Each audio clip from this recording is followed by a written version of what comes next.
With the US election now just hours away, attention is obviously turning to the so-called swing or battleground states. Earlier, the United States Supreme Court sided with Republicans to prevent the state of Wisconsin from counting mail-in ballots that are received after Election Day. In Florida, Joe Biden has cut into President Trump's edge among suburbanites and older voters, but we're reading this afternoon his support from Latino voters appears weak. I'm going to take you live now to correspondent William Denselow in Washington and Giles Gibson in Florida. To both of you, a very warm welcome. William, I want to start with you if I can. Wisconsin, it's a battleground state. The problem ahead of the election is a massive surge in COVID cases. That's absolutely right. Just to put it into perspective, just the kind of battle that the state of Wisconsin is facing at the moment. More than 200,000 coronavirus cases have been recorded here in the state of Wisconsin since the pandemic began. More than 2,000 deaths have now been registered here in the state. And really putting that into perspective, what that means across the United States, Wisconsin now ranks the third in the entirety of the United States when it comes to cases per capita. So an extraordinary surge in coronavirus cases here in the state. More than 85% of ICU beds are in use. Hospitalizations are up at 85% capacity. The message from the Democratic governor of Wisconsin, Tony Evers, is he is calling it an urgent crisis, but he is facing huge battles here in Wisconsin to try and get some public safety, some public health guidelines passed. He's trying to limit indoor capacities to 25%. He's tried to mandate mandatory mask wearing across the state, but he has faced some huge resistance from the Republican-led legislation here in Wisconsin.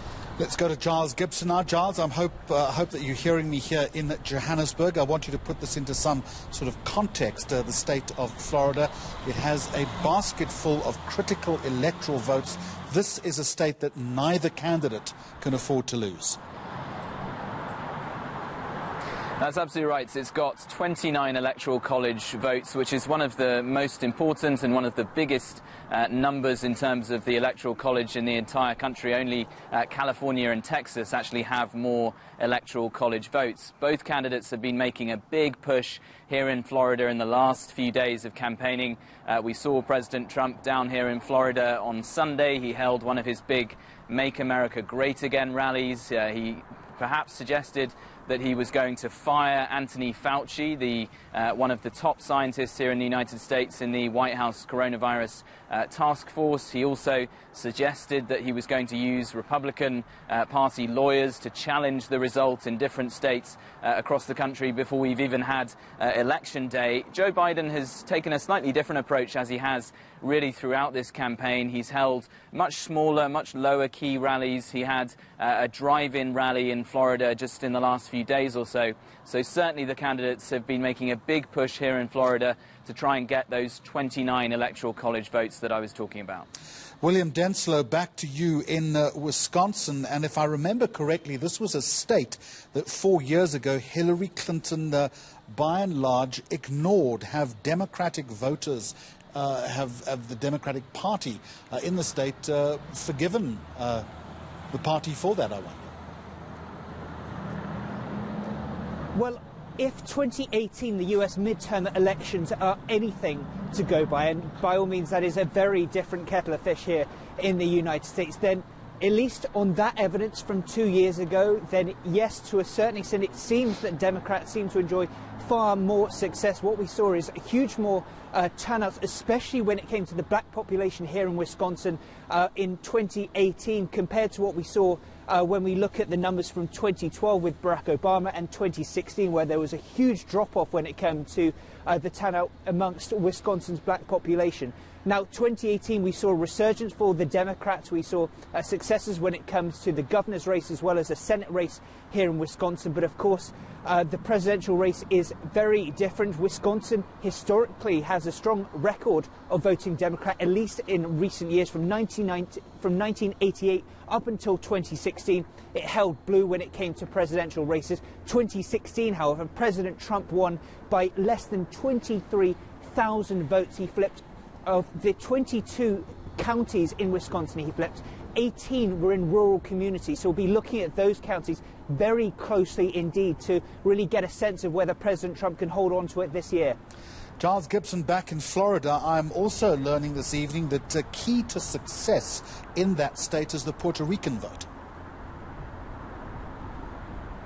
Yeah, and the Latino vote in general. Latino voters, of registered voters, make up 17%, almost 20% of all the registered voters in this state. But of course, they don't vote as one big monolith, as one big group. You can break those Latino voters down into Puerto Ricans, into Cuban Americans.